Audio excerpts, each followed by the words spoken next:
আব্বা কি কইস রে ক আব্বা আমি বিয়ে করব। কে রে আমার বড় ছাওয়াল পর্যন্ত বিয়ের কথা কয় না আর তুই এই বয়সে বিয়ের কথা কইস না? ওর নাই এজন্য কই না, আমার আছে এজন্য আমি কই। আমার নাই মানে? আরে আমার গার্লফ্রেন্ড আছে, তোমার কি আছে এজন্য আমি কইছি। ও এই কথা তুই 10 বার করে ক। সেটের বাল, তোমার প্রেমিকা থাকুক আর যাই থাকুক, আমার বড় ছাওয়াল তুই তোমাকে আমি বিয়ে দেব না নে। আচ্ছা ভাই তুমি বিয়ে করতে চাও না কে? তোমার জন্য আমি বিয়ে করে পারতেছি না। আরে ছোট, আমি তো বিয়ে কিসের লাই করি না, আমার একটা সমস্যা আছে। আমি আগে থেকে জানতাম তোমার সমস্যা আছে। দেখছো আব্বা? কে রে বেটা, তোর আবার কি সমস্যা আছে? এই সে তুই কি জানিস আমার কি সমস্যা? তুই খালি আন্দাজে কথা কইস। কি সমস্যা আছে তুমি আব্বা কো আমি শুনি। হরে বাপ, তুই ক আমার তোর কি সমস্যা, আমি তোর বাপ লয়, নির্ভয়ে ক।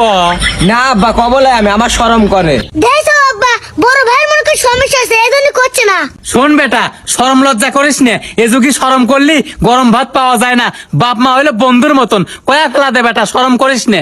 আব্বা আমার সমস্যা হলে খালি মানুষের বউ পছন্দ হয়। আরো বললাম না বুঝিয়ে